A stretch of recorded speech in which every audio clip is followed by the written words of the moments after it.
नीति जी को अब थोड़ा सुकून मिला। उन्होंने आगे कुछ नहीं कहा। वही तीनों भाई बॉक्सिंग रिंग में थे और अनु अपने जिम सूट में उनके सामने। वो तीनों एक लड़की से लड़ना नहीं चाहते थे, पर उन गार्ड्स ने बंदूक की नोक पर उन्हें रखा हुआ था। अनु बोली, मैं जानती हूँ आप लोग यहाँ किस कान से आए हो। अगर आपने मुझे हरा दिया तो आपका काम 5 मिनट में हो जाएगा। वो तीनों शॉक हो गए। वही अनु ने अनन्या की तरफ देखा जो इस मैच की रेफरी थी। उसे इशारा किया। अब आगे मैच शुरू हुआ और अनु रिंग में आई। सबसे पहले जहान रिंग में आया। अनु एक्यूपंक्चर जानती थी, इसलिए उसने बिना लड़े ही कुछ मूव्स किए, जिससे जहान बिना लड़े ही जमीन पर गिर गया और दर्द से चीखने लगा। सब शॉक हो गए। वही हाल कियान का भी था। वही उन तीनों बहनों की आंखों में चमक थी। नीति जी परेशान हो रही थी, पर तभी जशन आगे आया और झुककर प्यार से अपनी हार कबूल कर ली और प्यार से बोला, मैं अपनी बात को वापस लेता हूँ। औरत कभी कमजोर नहीं होती। भगवान ने तो उस औरत को एक नई जिंदगी इस दुनिया में लाने की ताकत दी है। जब वो किसी जन्म दे सकती है, उतना दर्द सह सकती है, तो वो कमजोर कैसे हो सकती है। और आज के दौर में आपने अपनी उसी ताकत को अपनी इतनी खूबसूरती से एक नए आकार में ढाला है। गलती हमारी ही है। हम तीनों भाई ने आपको समझने में गलती की है। I am sorry. मैं अपनी हार मानता है। अब आप जाकर कुछ खा लीजिए, उसके बाद आप जो सज़ा दोगी वो हमें मंजूर होगी। अनु को उनकी आंखों में न कोई लालच दिखा रहा था, न कोई जलन, न ही कोई गलत भावना। उसके दिल को पता नहीं क्यों एक सुकून मिला और वो जो कब से खुद को संभाले हुए थी वो चक्कर खाकर गिर गई। पर उसके गिरने से पहले ही जशन ने उसे अपनी बाहों में थाम लिया। जशन ने अनु को पहले ही थका हुआ और कमजोर देख लिया था, पर वो जानता था वो बहुत जिद्दी है, वो हार नहीं मानेगी। इसीलिए सिर्फ और सिर्फ अनु की सेहत के लिए जशन ने बिना लड़े ही अपनी हार मान ली थी, क्योंकि वो अनु की हिम्मत को देखकर बहुत खुश था। उसने अनु को काफी प्यार से अपनी बाहों में थामा हुआ था। वही अनन्या और अनाया भी दौड़कर रिंग में आए और अनु को जशन से अलग करके अनन्या ने अपनी गोद में सुला लिया और नीति जी तब तक पानी लेकर आ गए। उसके मुंह पर कुछ बूंदे पानी की गिरी तो अनु को होश आ गया। अनन्या और अनाया दोनों ने उसको हुक कर लिया और दोनों रोने लगी। अनु ने दोनों को शांत किया और प्यार से बोली, मैं ठीक हूँ बच्चा, आप लोग परेशान मत हो। अनन्या छोटे बच्चों की तरह रोते हुए बोली, ऐसे कैसे परेशान न हो, हमारी दी ही तो हमारा सब कुछ है। अगर आपको कुछ हो गया ना दी तो हम भी जिंदा नहीं रहेंगे। अनु ने गुस्से से उसे घूरा और बोली, बच्चे आज बोल दिया है, दोबारा मत कहना, ठीक है। अनु ने खुद को संभाला और खड़ी हुई और टाइम देखकर बोली, जाओ जल्दी फ्रेश हो जाओ, 11 बजे हमारा जेट रेडी होगा, हमें सिंगापुर जाना है, फिर रात तक वापस भी आना है। तो इमोशनल ड्रामा बंद और काम चालू करो। उन्होंने हाँ कहा और अपने अपने कमरे में चली गई। वही तीनों भाई बोले, भाई आपने जानबूझकर हार क्यों मानी, आप चाहते तो उसे हरा सकते थे, फिर क्यों। जशन ने कोई जवाब नहीं दिया, बस मुस्कुराता हुआ अपने कमरे में चला गया। उसका ऐसा करना उन दोनों की कंफ्यूज करने के लिए काफी था। वही वो तीनों अपने अपने बिजनेस सूट में थी और तीनों भाई शर्ट पैंट में। सब चुपचाप ब्रेकफास्ट कर रहे थे।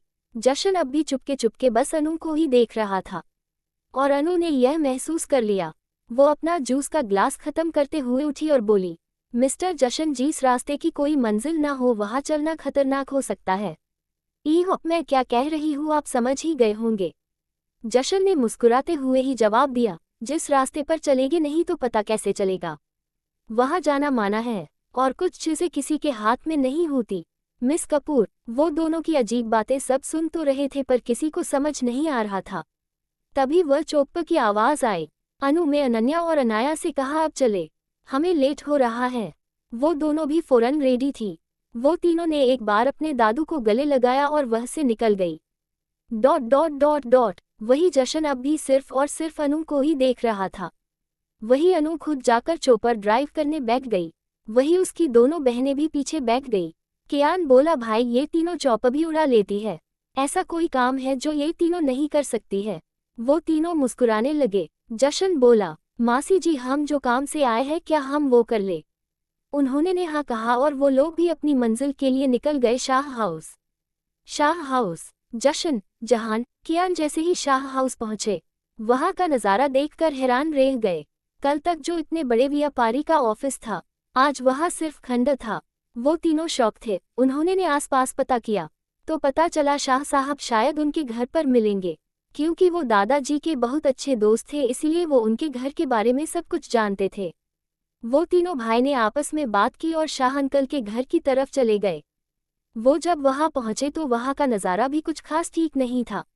जशन ने उन्हें देखकर मुस्कुराते हुए कहा, जय श्री कृष्णा मोटा काका। शाह साहब ने भी उनको देखकर हल्का सा मुस्कुराते हुए कहा, जय श्री कृष्णा बेटा, आप यहाँ फिर कुछ याद करके। माफ करना बेटा, हम अब आपकी कंपनी का ऑर्डर पूरा नहीं कर सकते, क्योंकि हमारी फैक्ट्री और ऑफिस सब बर्बाद हो गया। जशन ने प्यार से पूछा, काका तमे खोटू मोह लगाओ तो तमारा ती एक बात पूछो। उन्होंने ने हमें अपना सर हिला दिया। आपके साथ अचानक ये सब कैसे हो गया?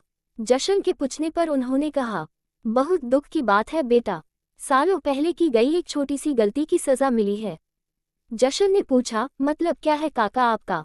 उन्होंने ने कहा, बेटा सालों पहले की बात है, मैंने थोड़े से लालच की वजह से एक बहन का घर खराब कर दिया था।